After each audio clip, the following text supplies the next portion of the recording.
कैसे हो आप सब। उम्मीद करता हूँ कि ठीक ही होंगे। पिछले वीडियो में हमने इतिहास के क्लास 6 इतिहास के हमने 2 चैप्टर को देखा था। उसमें हमने पढ़ा था कि कैसे मानव का उद्भव हुआ और उन्हें पत्थरों से किस प्रकार से औजार बनाकर अपने जीवन को आगे बढ़ाया था। और उस समय के जो मानव थे वो खाद्य संग्राहक थे, यानी कि खाना इकट्ठा किया करते थे और अपना जीवन यापन करते थे, फिर कृषि करने लगे। अब आज इस वीडियो में हम देखेंगे कि वो भोजन संग्रह से उत्पादन तक कैसे बढ़े, कि वो जब खाना इकट्ठा करते थे, फल या शिकार करके जो मांस इकट्ठा करते थे, वहाँ से लेकर अब वो फल सब्जियाँ उगाने लगे, अनाज उगाने लगे, यहाँ तक का सफ़र इस वीडियो में हम आज तय करने वाले हैं। तो चलिए वीडियो को शुरू करते हैं। शुरू करने से पहले यदि आपने इस वीडियो को लाइक नहीं किया तो लाइक कर दीजिए और चैनल को सब्सक्राइब भी ज़रूर कर दीजिएगा। तो इस वीडियो में एक लड़की है जिसका नाम नेउआ है और ये अपने खाने को लेकर के इस बात का इसमें जिक्र किया गया है कि जब वो खाना खाती है तो उसे पिछले दिनों की याद आती है। तो पिछले दिनों में मानव जब इतिहास में जब उसका उद्भव हुआ था तो वो अपने खान कहाँ से खाता था, क्या क्या खाता था, इस विषय में आज हम देखने वाले हैं। तो आज अब हम अपने भोजन का अधिकांश हिस्सा उगाई गई फसलों और पाले गए पशुओं से मिलता है। जैसे कि हम सब्जी उगाते हैं, धान गेहूँ, इस प्रकार से अनाज उगाते हैं। और जो पशु पालते हैं, जैसे गाय से दूध प्राप्त होता है और बकरी से मांस प्राप्त होता है, मुर्गी, इस तरह से। तो पाली गई पशुओं से और उगाए गए फसलों से हमें क्या होता है, भोज्य पदार्थ प्राप्त होता है। भिन्न भिन्न फसलों को उगाने के लिए भिन्न भिन्न जलवायु की आवश्यकता होती है। ये बात तो आपको पता ही होगी कि जैसे धान का अगर फसल उगाना है तो उसके लिए आर्द्र भूमि चाहिए, अधिक मात्रा में पानी भी चाहिए। तो इस तरह से अधिक मात्रा में अगर फसल उगाना है तो उनके अनुरूप जलवायु भी होना चाहिए। जैसे धान है, धान की खेती के लिए गेहूं या जौ की तुलना में ज़्यादा पानी की ज़रूरत पड़ती है। ये तो आपको सच पता है कि पानी उसमें बहुत ज़्यादा लगता है। इसलिए हम देखते हैं कि किसान विशेष फसल विशेष क्षेत्रों में ही उगाए जाते हैं। जैसे कि ठंडी के दिनों में गन्ने का उगाया जाना, या उसके तरफ अलग ही क्लाइमेट होता है, हर फसल का एक अलग जलवायु होता है। यही नहीं, पशुओं को भी अपनी अनुकूल वातावरण की आवश्यकता होती है। जैसे उदाहरण के तौर पर हम देख सकते हैं कि सूखी और पहाड़ी जलवायु में मवेशियों की तुलना में भेड़ बकरी अधिक सहजतापूर्वक जीवित रह सकते हैं। जैसे कि आपने गांव देहात के बकरी को या जानवर को देखा होगा तो वो एक अलग तरह की दिखाई देती हैं पहाड़ी बकरियों से। जैसे कि उनके बाल जो होते हैं वो घने होते हैं, लेकिन जो गांव देहात में, जो हमारे गांव देहात में पाया जाता है, वो उनके बाल जो होते हैं वो छोटे छोटे होते हैं और उतने घने भी नहीं होते हैं। ठीक है। तो पर जैसा कि तुमने अध्याय 2 में पढ़ा है कि स्त्री एवं पुरुष अपना भोजन उत्पाद हमेशा नहीं किया। वो क्या करते थे, जानवरों का शिकार करते थे, आखेटक जिसको बोलते हैं, वो आखेटक किया करते थे और उससे ही अपना जीवन चलाते थे। अध्याय 2 में हमने पढ़ा। अब इसमें देखना है कि खेती और पशुपालन की शुरुआत कैसे होती है, पाषाण काल में, मध्य पाषाण काल में और नव पाषाण काल के बाद। तो अध्याय 2 में हमने पढ़ा है कि दुनिया की जलवायु बदलती रहती है। आपको ये पता है, आप इतने दिनों के अनुभव में जान ही गए होंगे कि ठंडी का मौसम आता है, गर्मी का, बरसात का, इस तरह से जलवायु जो है बदलती रहती है। साथ ही लोगों के जिन वनस्पतियों और वस्तुओं के भोजन के रूप में इस्तेमाल करते हैं वे भी बदलते रहते हैं। जैसे कि ठंडी के दिनों में हमें क्या गोभी मिलता है, नहीं मिलता। यानी कि एक अलग तरह का मौसम में एक अलग तरह की सब्जियां, फल, ये सब मिलते हैं, वनस्पति। लोगों का ध्यान कुछ बातों की ओर गया, जैसे कि खाने योग्य वनस्पतियाँ कहाँ मिल सकती हैं, जैसे बीज कैसे अपने डंठल से टूटकर गिरते हैं, गिरे बीजों का अंकुरण और उससे पौधों का निकलना आदि। आपके मन में भी ये बचपन में ख्याल आया होगा कि कैसे कोई पौधा जो है उगता है, बीज से कैसे वो पौधा बन जाता है, एक फसल बन जाता है, एक बड़ा सा पेड़ बन जाता है। ये तो इस बारे में आपने सोचा होगा। इस तरह से उन्होंने पौधों की देखभाल करनी शुरू कर दी होगी। चिड़ियों और जानवरों से पौधों की सुरक्षा की होगी ताकि वे ठीक से बढ़ सके और उनके बीज पक सके। इस प्रकार धीरे धीरे कृषक बन गए। उनकी किसान बनने की कहानी आपको समझ में आ गई होगी कि किस तरह से वो एक पौधे को सुरक्षा देते थे, एक मतलब दाने जो हैं वो चिड़िया को उठाने नहीं देते होंगे।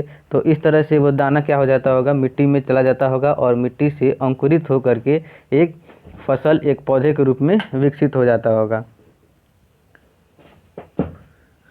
तो इस तरह लोगों ने अपने घरों के आसपास चारा रखकर जानवरों को आकर्षित कर उन्हें पालतू बनाया होगा। तो जब इस तरह से फसल उगने लगा तो वो क्या करते थे, अपने घर के आसपास इस तरह की खेती कर लेते थे। और आपको पता है कि जहाँ पर खेती होती है वहाँ पर पशु जो हैं, गाय बकरियाँ, ये सब आते रहते हैं। तो इस तरह से उन्होंने क्या किया होगा, उन जानवरों को पालतू पशु बनाया होगा। तो सबसे पहले किस जंगली जानवर को पालतू पशु बनाया गया, वह था कुत्ता। ये आपको बात पता होनी चाहिए कि मानव द्वारा प्रथम पालतू पशु बनाया गया कौन सा जानवर था, तो वो एक कुत्ता था। धीरे धीरे लोग भेड़, बकरी, गाय और सूअर जैसे जानवरों को अपने घर में नज़दीक आने से उत्साहित करने लगे, क्योंकि उन्हें भी ये सुविधा मिलने लगी। उनको तो एक साथ मिलने लगा, जैसे कि लोग जहाँ पर रहते हैं तो कुछ जानवर जो हैं आसपास मंडराते रहते हैं, जैसे कि कुत्ता हो गया, बिल्ली भी हो गई, क्योंकि उनके पता है कि जब ये खाएंगे तो कुछ ना कुछ तो हमें मिल ही जाएगा। तो ऐसे जानवर झुंड में रहते थे और ज़्यादातर घास खाते थे। जो शाकाहारी होंगे वो घास खाएंगे और जो मांसाहारी होंगे वो एक दूसरे का शिकार करेंगे। अक्सर लोग अन्य जंगली जानवरों के आक्रमण से इनकी सुरक्षा किया करते थे और इस तरह वे धीरे धीरे पशुपालक बन गए। पशुपालक का सीधा सीधा अर्थ तो यही है कि पशु का मालिक बन जाना, और मालिक का कर्तव्य होता है कि अपने जानवरों की रक्षा करे, उनका भरण पोषण करे। अब आपके मन में ये प्रश्न आया होगा कि क्या तुम बता सकते हो कि सबसे पहले कुत्ते को ही पालतू क्यों बनाया गया होगा, क्यों बनाया होगा? क्योंकि कुत्ता एक प्राचीन काल से ही एक विश्वसनीय जानवर रहा है। वो विश्वास करने योग्य है और वफादार भी होता है। वो घर की सुरक्षा प्रदान करता है। तो इस विषय से उन्होंने उस कुत्ते को क्या बना लिया होगा, अपना पालतू पशु बना लिया होगा। अब इसमें देखते हैं कि वो एक जगह पर कैसे रहने लगे, क्योंकि पुराने मानव जो थे वो तो हमेशा यहाँ से वहाँ घूमते रहते थे, जंगलों में शिकार किया करते थे और अपना जीवन ऐसे ही काट लेते थे। लेकिन अब जब खेती होने लगा तो वो एक जगह पर उन्हें रुकना पड़ेगा, क्योंकि ऐसा तो नहीं है कि आज खेती किया कल निकल गया फसल उगा लिए, ऐसा बिल्कुल नहीं है, ऐसा संभव है ही नहीं। तो इस कारण से उन्हें जब बहुत लंबे समय तक, लगभग 3-4 महीने तक एक जगह रहना पड़ा होगा, तो जिससे कि उन्हें उस फसल का लाभ मिला होगा। लोगों द्वारा पौधे उगाने और जानवरों की देखभाल करने को बसने की प्रक्रिया नाम दिया गया। अब जब जाहिर सी बात है कि फसल उगाएंगे तो एक जगह पर रहेंगे, पालतू पशु बनाएंगे तो एक जगह पर अब ये लोग क्या हो गए, व्यवस्थित हो गए। अपनाए गए पौधों तथा जानवर अक्सर जंगली पौधों तथा जानवरों से भिन्न होते हैं। जैसे कि कुत्ता जो है, बकरी जो है, वो जंगली जानवर से आपको पता है कि भिन्न है। इसकी वजह यह है कि बचने की प्रक्रिया की दिशा में अपनाए गए पौधों या जानवरों का लोग चयन करते हैं। जैसे कि कुछ पौधे होते हैं जो एक शोभा की तरह काम आते हैं, एक सजाने के लिए काम आते हैं, जैसे फूल हो गए या कुछ पेड़ों की पत्तियां हो जाती हैं। तो इस तरह से उन्होंने क्या किया कि एक जगह पर बसना प्रारंभ किया और कृषि आने से मानव के जीवन में विकास होने लगा। कृषि आने से मानव के जीवन में विकास एक बहुत ही, एक तरह से कहें तो अच्छा विचार है कि जब कृषि आई होगी तो वो एक जगह व्यवस्थित हो गए होंगे, और एक जगह व्यवस्थित होने से ही उनका एक व्यवसाय बन गया होगा। जैसे कि कोई हथियार बनाता होगा, कोई पत्थर के औजार बनाएगा, कोई कपड़े बनाएगा, अनाज उगाएगा, तो इससे क्या बढ़ेगा, उनका व्यापार बढ़ेगा, व्यवसाय बढ़ेगा। व्यवसाय बढ़ेगा तो अन्य देशों के साथ अब वो व्यापार भी कर पाएंगे।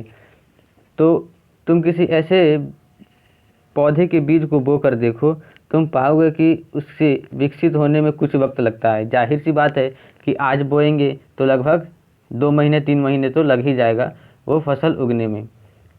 जाहिर सी बात है, मतलब 1 हफ्ते लग जाएगा अंकुरित होने में, लेकिन उस फसल को परिपक्व होने में बहुत अधिक लंबा समय लगेगा। इसमें कुछ दिन, महीने या फिर साल लग सकता है। जैसे कि गन्ने का फसल होता है, उसमें साल भर लग जाता है।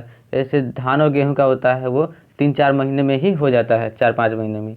इसलिए जब लोग पौधे उगाने लगे तो उनकी देखभाल के लिए उन्हें एक ही जगह पर लंबे समय तक रहना पड़ा था, क्योंकि अगर फसल बो दिए चले गए दूसरी जगह तो कैसे पता चलेगा कि हमने जो फसल बोया था वह उगा कि नहीं, या उसे जानवर खा गए, या सुरक्षित है या नहीं। तो इसलिए अब उन्हें क्या रहना पड़ा, एक ही जगह पर रहने लगे।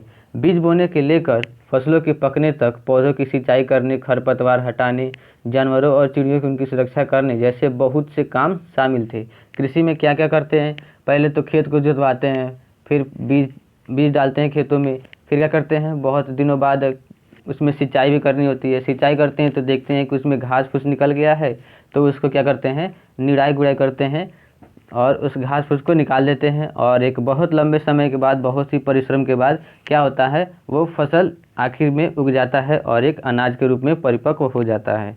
कटाई के बाद अनाज का उपयोग संभल कर करना पड़ता था। अब जब वो कटाई कर देते थे तो अनाज आप जानते ही हैं कि छोटी छोटी मात्रा में होते हैं उनका आकार, तो इस तरह से वो कहीं बिखर न जाए, कहीं गिर न जाए, इसलिए से वो क्या करते थे, संभाल के रखते थे। और जब आएगा समय आगे कुछ, तो वो क्या करते थे, मिट्टी के बर्तन बनाएंगे और उसमें ही अनाज को संभाल के रखेंगे। अनाज को भोजन और बीज दोनों ही रूपों में बचा कर रखना आवश्यक था। अब ऐसा तो नहीं है कि इस बार अनाज उगा दिए तो पूरा को खा लिए, ऐसा नहीं होना चाहिए।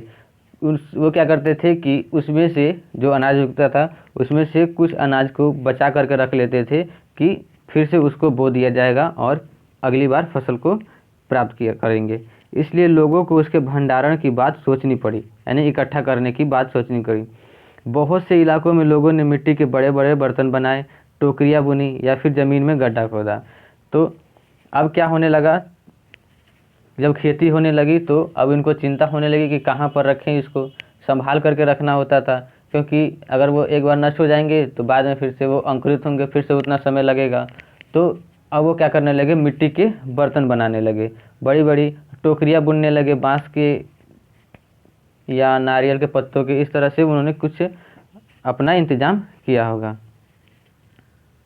चलिए अब देखते हैं, आपके लिए एक प्रश्न है, आप बताइएगा, क्या आपको लगता है कि शिकारी या भोजन करने वाले बर्तन बनाते और उनका प्रयोग करते होंगे? अपने जवाब का कारण भी बताना है आप सबको।